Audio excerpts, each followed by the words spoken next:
మత్తయి సువార్త 21వ అధ్యాయం 18 నుంచి 22 వచనం. ఇక్కడ యేసు ప్రభు యెరూషలేము వీధుల్లో వెళ్తా ఉంటే దారి ప్రక్కన ఒక అంజూరపు చెట్టు కనిపించిందంట. యేసు ప్రభు చూసి ఆ అంజూరపు చెట్టు చూసి శపించినట్లుగా అక్కడ రాయబడ్డారు. అసలు యేసు ప్రభు ఆ అంజూరపు చెట్టును ఎందుకు శపించాడు, కారణం ఏంటో చెప్పాలని ఆశపడతా ఉన్నాను. దినాల్లో ఇస్రాయేల్ దేశాల్లో ఎలా ఉంటదంటే రోడ్డు ప్రక్కన అంజూరపు చెట్లు నాటబడతాయి. అవి ఎవరికి సంబంధించినవి కావు, ఎవరి సొత్తు కాదు. అవి దేనికోసం అనంటే ఆ దారిలో వెళ్ళే బాటసార్లు ఆకలి కలిగితే కనుక ఆ అంజూరు పళ్ళు తింటారు అనే ఉద్దేశంతో ఇశ్రాయేల్ ప్రజలు ఏం చేస్తారంటే రోడ్డు ప్రక్కన అటువైపు ఇటువైపు అంజూరపు చెట్లు నాటుతారు. మరి మనం ఏం నాటుకుంటాం? మనకి ఏం నాటుతారు? గానుగులు నాటుతారు. గానుగు చెట్లు ఎక్కువ ఉంటాయి, దానివల్ల ఏ ఉపయోగం ఉండదు మనకి. అక్కడ చూస్తే యేసు ప్రభు ఏం చేశారంటే ఆకలి కలిగిందంట యేసు ప్రభుకి. యేసు ప్రభుకి ఆకలి కలగడం ఏంటి? ఆయన దేవుని కుమారుడు కదా, దేవుడు కదా, ఆయనకు ఆకలి ఏంటి అని అంటే యేసు ప్రభు దేవుడే కానీ మనిషి కుమారుడుగా ఈ భూమి మీదకి వచ్చాడు. ఆయన ఒక సందర్భంలో కన్నీరు విడిచినట్లుగా ఉంటది, ఒక సందర్భంలో అలసిపోయి నిద్రపోతున్నట్టుగా ఉంటది, ఒక సందర్భంలో చూస్తే యేసు ప్రభు బాధపడినట్లుగా ఉంటది, ఒక సందర్భంలో చూస్తే యేసు ప్రభుకి ఆకలి వేసినట్లుగా ఉంటుంది. కన్నీరు కార్చడం, బాధ కలగడం, నొప్పి కలగడం, ఇవన్నీ ఎవరికి వస్తాయి? దేవుడికి కలుగుతారా? మనుషులకు కలుగుతాయా? మనుషులకే కలుగుతాయి. యేసు ప్రభు దైవ కుమారుడుగా ఉన్నప్పటికీ ఎలా పుట్టాడు అనంటే మనుష్య కుమారుడుగా, ఒక సామాన్యమైన మానవుడుగా ఈ భూమి మీదకి వచ్చాడు. కాబట్టి యేసు ప్రభుకి ఏమేసిందట? ఆకలేసిందట.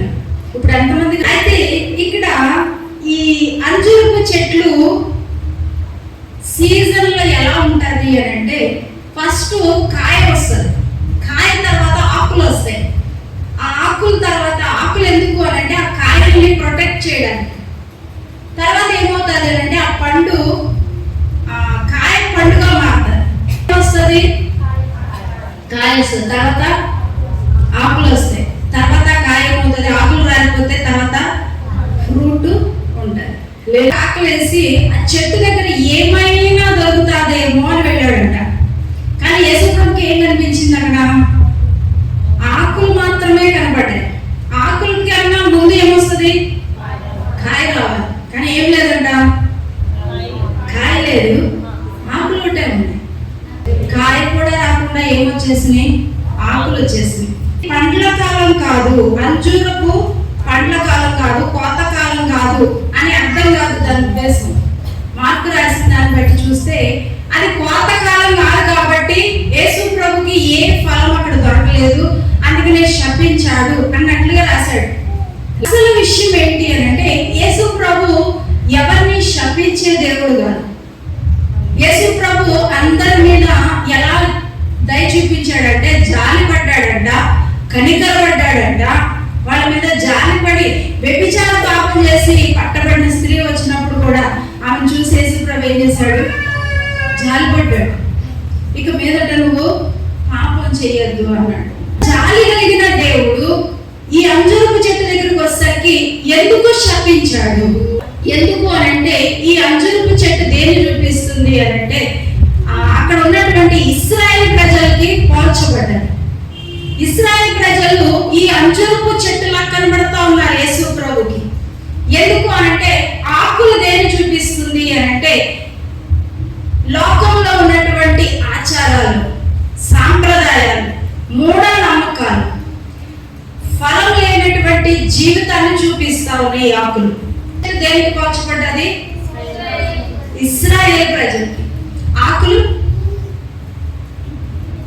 అసలేం చెప్పా? ఆకులు దేనికి? మీరు చేసేదే మూఢనమ్మకాలు, సాంప్రదాయాలు, ఆచారాలు, ఇంకోటి ఫలం లేని జీవితం. అన్ని ఎవరిలో కనిపిస్తున్నాయి? ఇశ్రాయేలు ప్రజల్లో యేసు ప్రభు కనబడతా ఉన్నాయి. ఆకులుగా ఉన్నటువంటి ఆ చెట్టు ఇశ్రాయేలు ప్రజలకి పోల్చబడితే ఆకులేమో వారి యొక్క స్థితికి పోల్చబడ్డాయి. ఆ ఇశ్రాయేలు ప్రజలతో పాటు మనకు కూడా పోల్చబడ్డాది అంజూరపు చెట్టు. ఈ అంజూరపు చెట్టు ఎలా అయితే ఆకులు ఒకటే ఉందో, ఈ దినాల్లో క్రైస్తవుల్లో కూడా ఏం కనబడుతున్నాయి? ఆకులు ఒకటే కనిపిస్తున్నాయి. ఇక్కడ దాని అర్థం ఏంటి అని అంటే, మన జీవితాల్లో కూడా ఏం కనిపిస్తుంది అని అంటే, యేసు ప్రభు కోరుకున్నటువంటి ఫలభరితమైనటువంటి జీవితం కనబడట్లేదు. ఆచారాలు, మూఢనమ్మకాలు, ఈ లోక సంబంధమైనటువంటి సాంప్రదాయాలు, వీటన్నిటికీ ఆధారపడిపోయి ఆ తాడు కట్టుకుంటే బాగుంటుందేమో, పలానా వాళ్ళ దగ్గరికి వెళ్తే నాకు మంచి జరుగుతుందేమో, దేవుడు ఏమన్నా మేలు చేస్తాడేమో, పలానా వాళ్ళ దగ్గరికి వెళ్ళి పలానాది చెల్లిస్తే బాగుంటుందేమో, ఆ స్థలంలో ఎత్తు పెట్టకుండా ఉండాలి, బరువు పెట్టకూడదు, ఇక్కడ కిటికీ ఉండాలి, అక్కడ తలుపు ఉండాలి, ఇది ఉండాలి, అక్కడ అది ఉండాలి, మొత్తం తీసేసి పైదంతా తీసేసి పడుకుంటే బెస్ట్. గాలి వెళ్తురు హ్యాపీగా పోతుంది, వస్తుంది, గొడవలేని పని. చూడండి, ఈ లోకంలో మనుషులు దేని మీద ఆధారపడిపోతున్నారంటే, ఇశ్రాయేలు ప్రజలకి యేసు ప్రభు ఎవరో తెలుసు, యేసు ప్రభు చేస్తున్న కార్యాలు చూస్తూ ఉన్నారు. అయినా కానీ వారు ఎలా కనబడుతున్నారు అని అంటే, ఆకులు ఒకటే ఉన్నాయంట, కాయలు లేవు. కాయ రాకుండా ఆకు రాదు. నమ్ముకున్న బిడ్డలుగా మన జీవితాల్లో కూడా ఏం కనిపిస్తుంది అంటే, కేవలం ఆకులు మాత్రమే కనబడుతున్నాయి. నామకార్థమైన జీవితం, మూఢనమ్మకాలు, సాంప్రదాయాలు. మా ఊరు సాంప్రదాయం బొట్టు పెట్టుకోవడం, మా ఊరు సాంప్రదాయం పలానాది చేయడం, మా ఊరు సాంప్రదాయం గుమ్మడికాయ తగిలించుకోవడం. ఈ సాంప్రదాయాలు, మూఢనమ్మకాలు నమ్ముకుంటా వెళ్తే ఏం జరుగుతుందో, ఇక్కడ యేసు ప్రభు చేసిన కార్యాన్ని చూస్తే మనకి చాలా బాధ అనిపిస్తుంది. ప్రభు ఎవరిని శపించలేదు, కానీ ఇక్కడ అంజూరపు చెట్టుని ఎందుకు శపిస్తున్నాడు అని అంటే, ఇశ్రాయేలు ప్రజలకి బుద్ధి చెప్పడానికి. మీ స్థితి ఎలా ఉందో, మీ పరిస్థితి ఎలా ఉందో, మీ స్థితిని గురించి మీరు తెలుసుకోండి, మీరు జాగ్రత్త పడండి అని ఆ ప్రజలు తెలుసుకోవడం కోసం ఏం చేస్తున్నాడంటే, ఆ అంజూరపు చెట్టుని చూసి శపించాడంట. మనల్ని కూడా యేసు ప్రభు అదే విధంగా చూస్తే మన దగ్గర కూడా ఏం కనబడుతున్నాయి? ఆకులే కనిపిస్తున్నాయి, కాయలేదు. అప్పుడు మనల్ని కూడా ఏం చేస్తాడు? హల్లెలూయా. మన ఇంట్లో పెరుగుతున్న చెట్టు ఒక కాయ రాకపోతే ఏం చేస్తాం? టక్కమని నరికేస్తున్నాం. దేవుడు కూడా అలాగే చేస్తే ఈరోజు మనం అందరం ఉండేవాళ్ళమా? ఉండలేం. ఎందుకు చెప్తున్నానంటే, యేసు ప్రభు దేన్ని కోరుకుంటున్నాడంటే, మనం ఫలించాలని కోరుకుంటున్నాడు. ఫలించే వారుగా ఉండాలని యేసు ప్రభు ఆశపడతా ఉన్నాడు. ఏం కనపడలేదు? ఫలం లేదు, ఆకులు ఉన్నాయి. ఆకుల వల్ల ఉపయోగం ఏంటి? నామకార్థంగా జీవించడం వల్ల నీకు ఉపయోగం ఏంటి? యేసు ప్రభుకు ఉపయోగం ఏంటి? మూఢనమ్మకాల మీద ఆధారపడడం వల్ల యేసు ప్రభుకి ఏం ఉపయోగం, నీకేం ఉపయోగం? ఇక్కడ దాకా తాళ్ళు కట్టుకొని ఎన్ని తాళ్ళు కట్టినా ఉపయోగం ఉండదు. నువ్వు తాడు మీద కాదు ఆధారపడాల్సి, బ్యాండ్ల మీద కాదు నువ్వు ఆధారపడాల్సి, దేవుని యొక్క మాట మీద నువ్వు ఆధారపడాలి. లేకుంటే బాగుంటుంది, నెత్తి మీద ఇది పెట్టుకుంటే బాగుంటుంది, కాలుకి అది కట్టుకుంటే బాగుంటుంది, కాదు కాదు.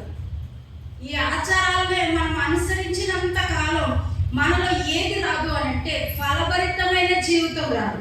ఈరోజు నీకు ఏది ఇవ్వాలని ఆశపడుతున్నాడంటే, ఇశ్రాయేలు ప్రజలకు ఉన్నటువంటి ఆ స్థితి ఎప్పుడైతే తొలగిపోతుందో అప్పుడు ఇశ్రాయేలు ప్రజలు ఫలించడానికి మొదలు పెట్టారంటే, ఇప్పుడు దేవుడు ఏం మాట్లాడబోతున్నాడంటే, ఇక్కడికి వచ్చిన ప్రతి ఒక్కొక్కరిలో అందరిలో ఏం కనబడుతున్నాయంటే, ఆకులు మాత్రమే కనబడుతున్నాయి.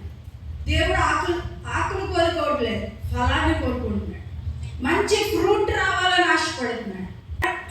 యేసు ప్రభుకి ఏ కోరిక ఉందంటే, ఆదాము అవ్వని సృష్టించినప్పుడు దేవుడు వారిని ఎలాగా ఆశీర్వదించాడు అని అంటే, మీరు ఫలించండి, అభివృద్ధి చెందండి, భూమిని నిండించండి. అంటే యేసు ప్రభు దేవుని యొక్క ఉద్దేశం ఏంటి అని అంటే, మనం ఫలించేవారుగా ఉండాలి. మానవుని సృష్టించడానికి ఏకైక కారణం ఏంటి అని అంటే, ఫలించాలి, సమాజానికి సంఘానికి ఉపయోగపడే పాత్రగా నీవు ఉండాలని కోరుకుంటున్నాడు. అందుకోసమే దేవుడు ఏం చేశాడంటే ఆదాము అవ్వని సృష్టించినప్పుడు మొట్టమొదటి ఆశీర్వాదపు పలుకు ఏంటి అనంటే మీరు ఫలించండి. ఆ దినాలకు వచ్చేసరికి భూమి మీద భయంకరమైన పాపం పెరిగిపోతా ఉంది. అందరూ పాపం చేస్తా ఉన్నారు. దేవునికి కోపం వచ్చేస్తుంది. నేను వీళ్ళని సృష్టించినందుకు, వీళ్ళని పుట్టించినందుకు సంతాపపడుతున్నాను అని బాధపడతా ఉంటే ఒకే ఒక వ్యక్తి నిందారహితుడుగా మంచివాడుగా కనబడుతున్నాడు. ఎవరైనా నోవహు. ఆ నోవహు దినాల్లో ఆ ప్రజలందరి మీదకి దేవుని యొక్క శాపం ఎలా వచ్చింది అంటే జలప్రళయం పుట్టించాడంట. చూడండి, దేవునికి కొంత టైం పెడుతున్నాడు. ఆ టైంలో ఫలించకపోతే ఏమైపోద్ది? శాపం వచ్చేస్తుంది, జలప్రళయం వచ్చేసింది, అంతా తుడిచిపెట్టబడింది. అందుకనే ఈరోజు దేవుడు మనతో మాట్లాడుతున్నాడు. నీకు ఇవ్వబడిన సమయం చాలా తక్కువ. నువ్వు ఇంకా ఈ ఆచారాలను నమ్ముకుంటా, మూఢనమ్మకాలను నమ్ముకుంటా, ఏదేదో మంత్రాలను చూసుకుంటా, ఆ మంత్రం వేస్తే బాగుంటుంది, ఈ మంత్రం వేస్తే బాగుంటుంది, అది చేస్తే బాగుంది, ఇది చేస్తే బాగుంది, ఈ లోకంలో ఉన్నవన్నీ ఆచారాలు సాంప్రదాయాలు వాటి వెనకాల నువ్వు పరిగెడతా ఉంటే దేవునికి నువ్వు చూసినప్పుడు నీ దగ్గర ఫ్రూట్ కనుక లేకపోతే నువ్వు శాపానికి గురైపోతావని దేవుడు హెచ్చరిస్తున్నాడు. చెట్టుని శపించడానికి మొట్టమొదటి కారణం ఏంటి అంటే ఇశ్రాయేలు ప్రజలకి బుద్ధి చెప్పడానికి యేసు ప్రభు ఏం చేశాడంట? ఆ చెట్టును చూసి శపించాడట. రెండవ కారణం ఏంటో చూద్దాం. మత్తయి సువార్త 21వ అధ్యాయం 21వ వచనం. యేసు ప్రభు విశ్వాసంతో మాట్లాడిన మాటకి ఎంత విలువ ఉంటుందో తన యొక్క శిష్యులకి తెలియజేయడానికి ఏం చేశాడట? ఆ చెట్టును చూసి శపించాడట.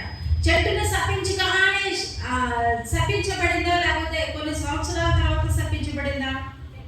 వెంటనే, తక్షణమే. మాట అలా సెలవిచ్చాడో లేదో, అలా మాట నోట్లో నుంచి బయటకు వచ్చిందో లేదో వెంటనే చెట్టు ఎండిపోయిందంట. శిష్యులు చూసి చాలా ఆశ్చర్యపోతున్నారు. అమ్మ బాబాయ్, ఏంటి యేసు ప్రభు చెప్పిన ఒక్క మాటకి చెట్టు ఏమైపోయింది, ఎండిపోయింది ఏంటి అని ఆశ్చర్యపోతున్నారట. యేసు ప్రభు మన నోటిలో ఎంత శక్తి ఉంచాడో, యేసు ప్రభు యొక్క మాటలో ఎంత శక్తి ఉందో మనం తెలుసుకోవాలి. ఈరోజు ఒక్క మాట సెలవిస్తే చాలు మన జీవితాలు మార్చివేయబడతాయి. యేసు ప్రభు చాలా మాటలు మాట్లాడాల్సిన అవసరం లేదు. ఈ సృష్టిని ఒక్క మాటతో దేవుడు సృష్టించాడు. కలుగు కాక అన్నాడు, అంతే, అది కలిగింది. లేదు దేవుడు చూడండి, నీ జీవితంలో అద్భుతం చేయడానికి, నీ జీవితంలో ఆశ్చర్యకార్యాన్ని చేయడానికి యేసు ప్రభు ఒక్క మాట సెలవిస్తే చాలు నువ్వు దీవించబడిపోతావు. నీ సమస్య నుంచి విడుదల వస్తాయి. అసాధ్యమైన కార్యాన్ని సాధ్యపరుస్తాడు ఒక్క మాట ద్వారా. మాట చూశాడు, వెంటనే ఆయన శపించాడంట. నీకు నువ్వు కాయలు కాయు అన్నాడు, నీ కాయలు ఎవరు తినరా అన్నాడు, అంతే. తక్షణమే ఎండిపోయింది. మనం ఎవరికి భయపడాలి? ఎవరికి భయపడాలి? భర్తక,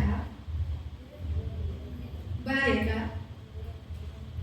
ఎవరికి భయపడాలి? ఒక్క మాట చెప్తే చాలు నీ తిక్క తీరిపోద్ది. మన భాషలో ఏమైపోద్ది? మన తిక్క తీరిపోద్ది. ఎగిరిగిరి పడుతున్నారు కొంతమంది. ఏం చూసుకొని అంత ఎగురుతున్నారో నాకు అర్థం కాదు. మిమ్మల్ని అంటలే, మామూలుగా అందరిని ఉద్దేశించి అంటున్నా, ఇక్కడికి వచ్చిన పిల్లల్ని ఉద్దేశించి కాదు, మామూలుగా ఎంత గర్వంగా ఉంటారో కొంతమంది, ఎంత అతిశయంగా ఉంటారో కొంతమంది. ఏం చూసుకొని ఎగిరిగిరి పడుతున్నావు? దేవుడు ఒక్క మాట చెప్తే తక్షణమే మూలపడిపోతావు. ఒక్క మాట. ఎంత భయం ఉండాలండి. చెట్టును శపిస్తే వెంటనే అలా చూస్తా ఉండగా కళ్ళ ముందు ఎండిపోయింది. నువ్వు నేను ఎంత దేవుని యొక్క మాటకి మనం భయపడాలి. అందుకనే దేవుని యొక్క మాట మీద మనం కట్టుకోవాలి మన జీవితాన్ని. ఇంకా దేవుడు దేని కోరుకుంటున్నాడంటే నువ్వు ఫలిస్తే కనుక నీ సమాజానికి, నీ కుటుంబానికి, నీ సంఘానికి, దేవునికి నువ్వు ఉపయోగపడే పాత్రగా మారిపోతావు. నువ్వు ప్రార్థన చేసినప్పుడు నువ్వు దొరికింది అని నమ్మితే చాలు నీ ప్రార్థన దేవుడు ఆలకిస్తాడు అంటున్నాడు. మనం ఒక్క మాట ప్రార్థన చేసి నాకు దేవుడు ఇస్తాడు అని ప్రార్థన చేస్తే ఖచ్చితంగా దేవుడు ఏం చేస్తాడంట, నువ్వు నమ్మితే ఖచ్చితంగా ఇస్తాడు. కానీ మనకి ఏమి రావట్లేదు, నీ జీవితంలో జరగట్లేదు అంటే కారణం ఏంటి?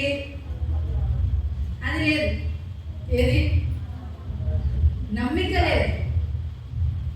పడాలి పడాలి అని ప్రార్థన చేస్తా గొడుగు లేకుండా వచ్చావు అనుకో, నీకేమి లేదు, విశ్వాసం లేదు. హల్లెలూయా. గుడికి తెచ్చుకోకుండా వచ్చి ప్రార్థనలో కూర్చున్నావు, నువ్వు చేసే ప్రార్థన ఏమో వర్షం గట్టిగా పడాలి ప్రభు అని ప్రార్థన చేస్తావు. మనం చేసే ప్రార్థన విని వెంటనే దేవుడు తక్షణమే వర్షం ఇస్తే ఏమైపోతుందో తడుచుకుంటూ ఇంటికి వెళ్ళాలి. మరి నువ్వు కూడా ఏం తెచ్చుకోవాలి? విశ్వాసంతో గొడుగు తెచ్చుకోవాలి. యోసేపు గురించి బైబిల్ గ్రంథంలో ఒక మంచి మాట రాయబడింది. యాకోబు అంట సంభవింపబోయే విషయాలను ప్రవచనాత్మకంగా చెప్తా ఉన్నాడు. చూడండి, ఆదికాండం 49వ అధ్యాయం 22వ వచనం. యోసేపు ఫలించడి కొమ్మ. యోసేపు ఎలాంటి వాడు అంటున్నాడు? ప్రవచనాత్మకంగా ఆశీర్వచనాలు పలుకుతున్నాడు. ఏమని? యోసేపు ఫలించడి కొమ్మ. యోసేపును ఒక ఉద్దేశంతో సృష్టించాడు, ఒక ప్రణాళికతో సృష్టించాడు. యోసేపు యొక్క జీవితం ఎలా ఉండాలి అంటే ఫలించే జీవితంగా ఉండాలి అని ఆశపడ్డాడు. యోసేపు ఎలా జీవించాడంట? నిజంగానే ఫలించి అభివృద్ధి చెందాడు, ఏలాడు భూమిని. ఏలాగా దేవుడు చేశాడు. ఆదాముకి అవ్వకి ఇచ్చినటువంటి ఆ వాగ్దానం, ఆ ఆశీర్వచనం ఎవరి జీవితంలో మనకు కనబడుతుంది అంటే యోసేపు జీవితంలో కనిపిస్తుంది. ఎలా ఏం చేశాడు? ఫలించాడు, తర్వాత అభివృద్ధి చెందాడు, భూమిని నిండించాడు, దాన్ని ఏలాడు. యోసేపు యొక్క జీవితాన్ని మనం చూస్తే యోసేపుని దేవుడు సృష్టించిన విధానం, ఉద్దేశాన్ని యోసేపు సఫలపరిచాడు. కానీ మనల్ని కూడా దేవుడు ఒక ఉద్దేశంతోనే సృష్టించాడు. మనల్ని కూడా ఫలించాలనే ఉద్దేశంతోనే సృష్టించాడు. కానీ దేవుడు కనుక మనల్ని చూసినప్పుడు, మన దగ్గర ఏదైనా దొరుకుతాదేమో అని చూసినప్పుడు కాయన్నా కనపడాలి. కాయ లేకుండా ఆకుందనుకోండి అయిపోతాం. నేను అన్నాను, ఫస్ట్ కాయ వస్తుందట, తర్వాత ఆ కాయను ప్రొటెక్ట్ చేయడానికి ఆకులు వస్తాయి, తర్వాత ఆకులు రాలిపోతే ఏముంటది? పండు మీద ఏదో ఒకటి దొరకాలి. యేసు ప్రభు జాగ్రత్తగా ఉండండి, అన్ని తీసేయండి. ఈరోజు మనలో ఉన్నటువంటి ఆకులు అనే నామకార్థపు జీవితం, ఆకులు అనే సాంప్రదాయాలు, ఆకులు అనే మూఢనమ్మకాలు, ఇవన్నీ